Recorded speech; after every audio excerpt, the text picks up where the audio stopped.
Assalamualaikum warahmatullahi wabarakatuh. Kembali lagi bersama saya Muhammad Yunus dari kelas IT 201 PJJ Informatika Universitas Cyber Asia.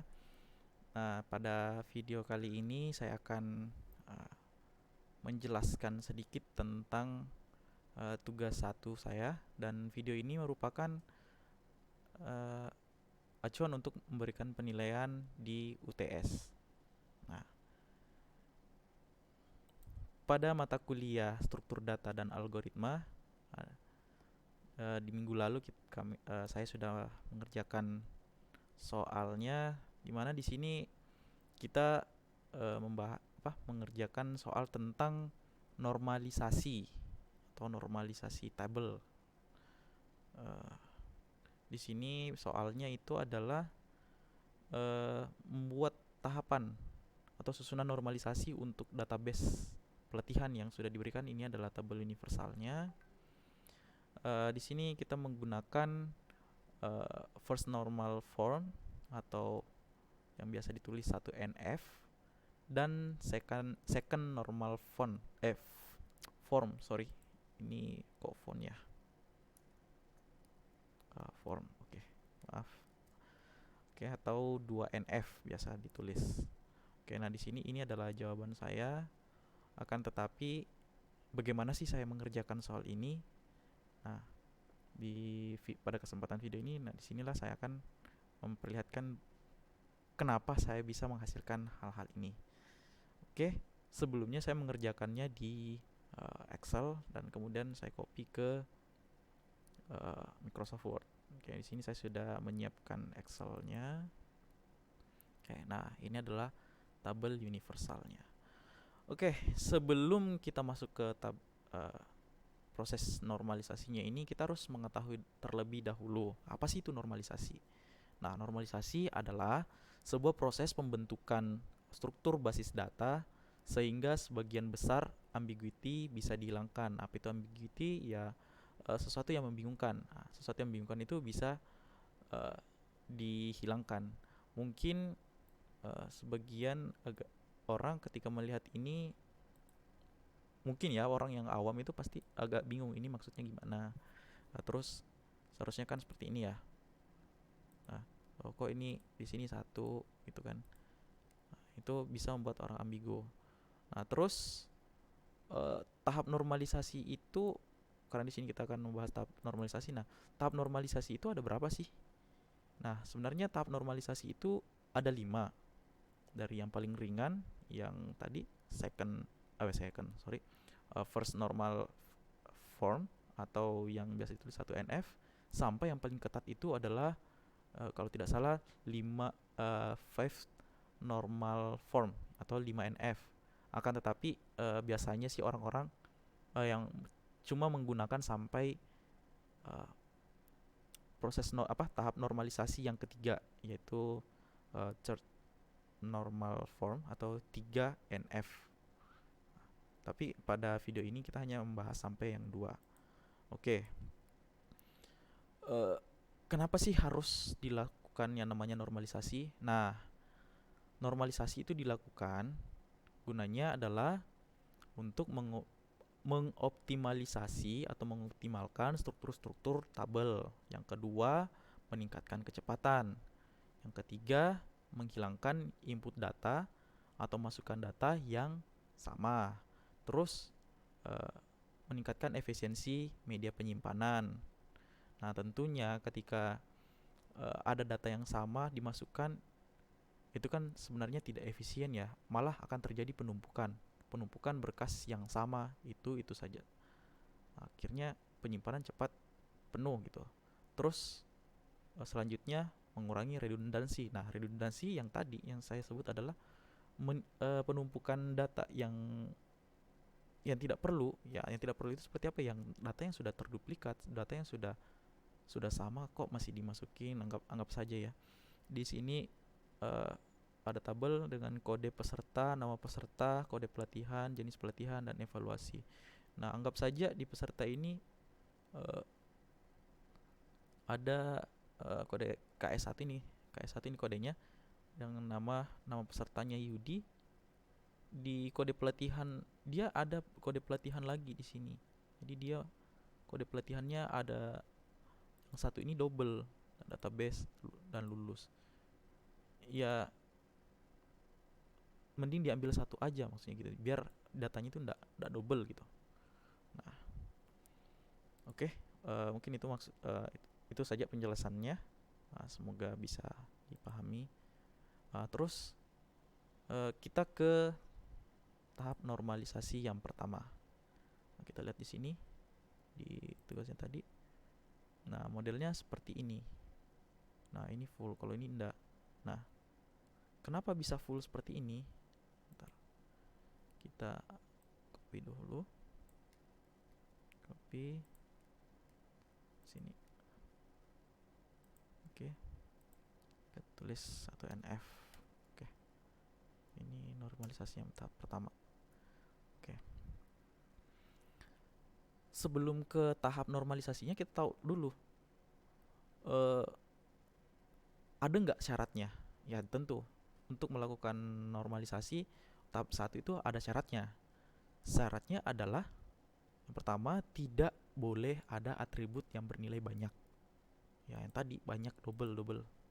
Terus yang kedua, atribut yang komposit atau kombinasi dari keduanya. Nah, yang tadi masih yang tadi yang komposit.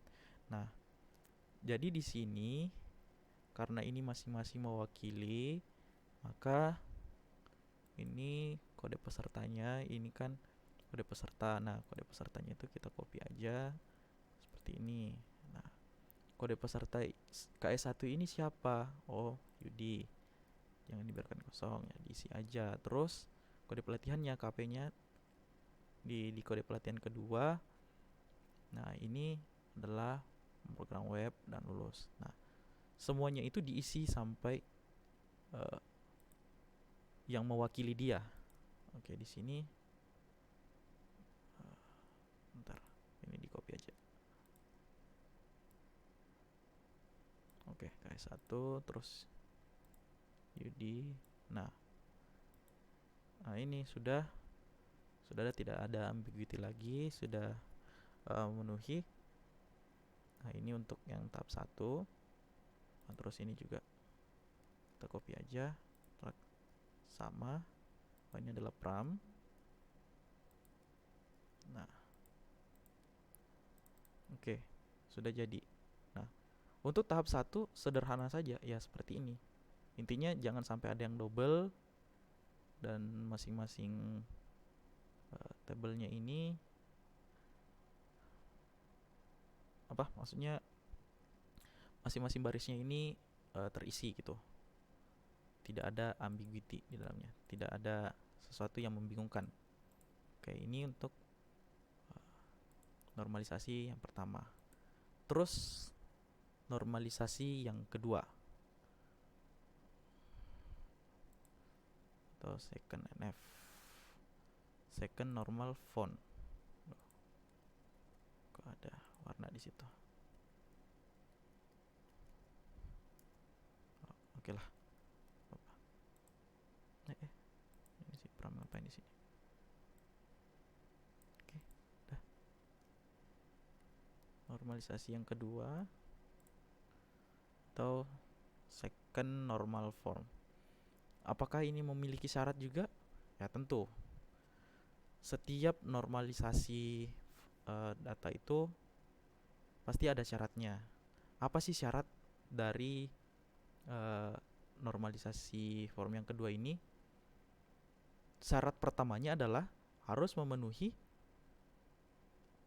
normalisasi tahap 1. Jadi first normal form itu harus dipenuhi, maka baru bisa dilanjutkan ke normalisasi tahap kedua.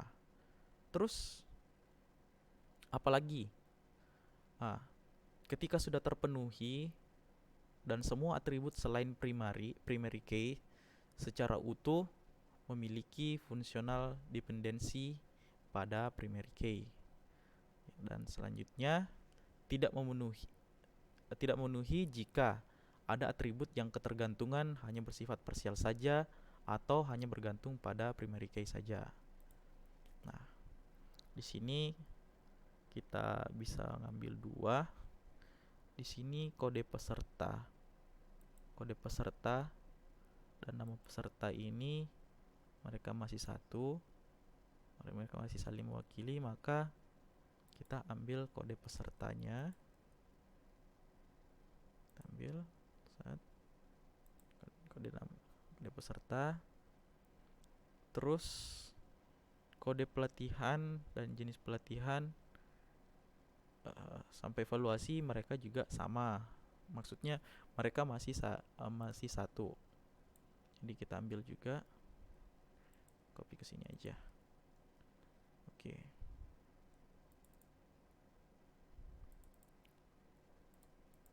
Oke. Nah, tadi apa ya? Oke. Di sini kita lihat dulu.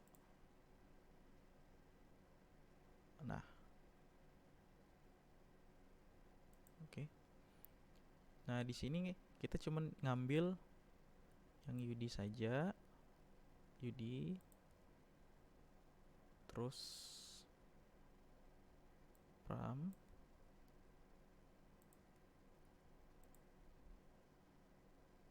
Dan Eli. Nah, yang diambil cuman ini. Tidak perlu lagi ngambil banyak karena tadi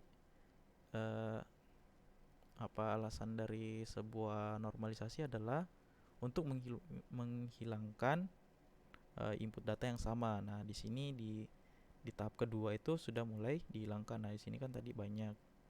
Nah, akhirnya dihilangkan di sini. Artinya data yang sama akan makin dikecilkan lagi. Namanya juga menormalisasi. Nah, terus sama dengan yang di sini. Tidak perlu mengambil ketika sudah ada duplikasi.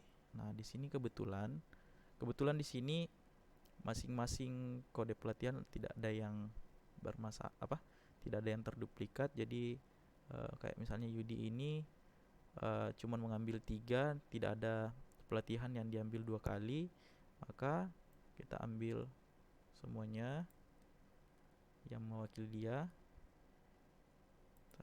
taruh di sini.